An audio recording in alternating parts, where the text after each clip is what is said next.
Welcome back to my channel Manoj sir coaching Bhabanipur.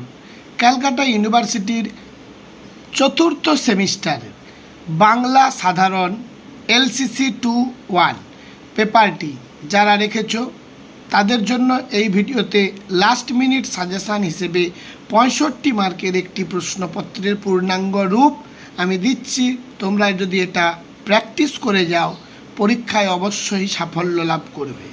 তোমাদের এই সাবজেক্টে 10 মার্কের 3টি প্রশ্নের উত্তর, 5 মার্কের 4টি এবং 1 মার্কের 15টি প্রশ্নের উত্তর দিতে হয়। সাবজেক্টের বিষয়বস্তু হলো বাংলা ভাষাবিজ্ঞান, সাহিত্যের রূপভেদ ও কাব্য। দেখো, যারা এই চ্যানেলে নতুন তারা মনোজ স্যার কোচিং ভবানীপুর চ্যানেলটি সাবস্ক্রাইব করো, লাইক করো এবং পাশের বেল আইকনটি ক্লিক করে রেখো, যাতে তোমারই প্রয়োজনীয় কোনো ভিডিও আপলোড করলে সঙ্গে সঙ্গে তার নোটিফিকেশান পেয়ে যাবে। 10 মার্কের জন্য যে প্রশ্নগুলো তৈরি করবে তার মধ্যে 1-এর দাগ, ভাষাবিজ্ঞানীরা বাংলা শব্দার্থ পরিবর্তনের ধারাগুলিকে কয়টি ভাগে ভাগ করেছেন?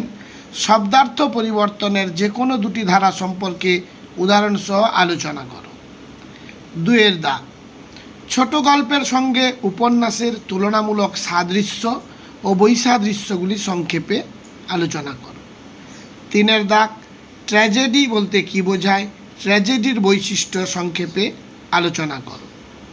4-এর দাগ, মেঘনাদ বধ কাব্যের প্রথম স্বর্গে কবি মধুসূদন দত্ত রাজসভার যে বর্ণনা দিয়েছেন তার নিজের ভাষায় বর্ণনা করো। এবারে 5 মার্কের জন্য যে প্রশ্নগুলো তৈরি করবে তার মধ্যে উদাহরণ সহ সংজ্ঞা দাও। মাত্র 2টো দিয়েছি, লোক নিরুক্তি এবং অপিনিহিতি। 6-এর দাগ, সাহিত্যিক মহাকাব্যের বৈশিষ্ট্য বা লক্ষণগুলি লেখো অথবা সামাজিক উপন্যাসের লক্ষণসমূহ বিবৃত করো। 7-এর দাগ, মেঘনাদ বধ কাব্যের প্রথম স্বর্গে বর্ণিত মেঘনাদের প্রমোদ উদ্যানের সংক্ষিপ্ত বর্ণনা দাও।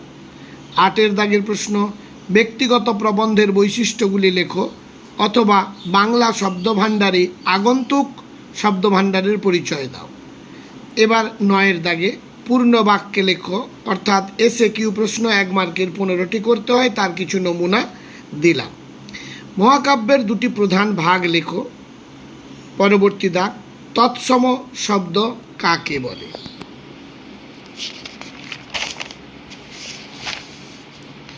পরের প্রশ্ন, অর্থের প্রসারের একটি উদাহরণ দাও।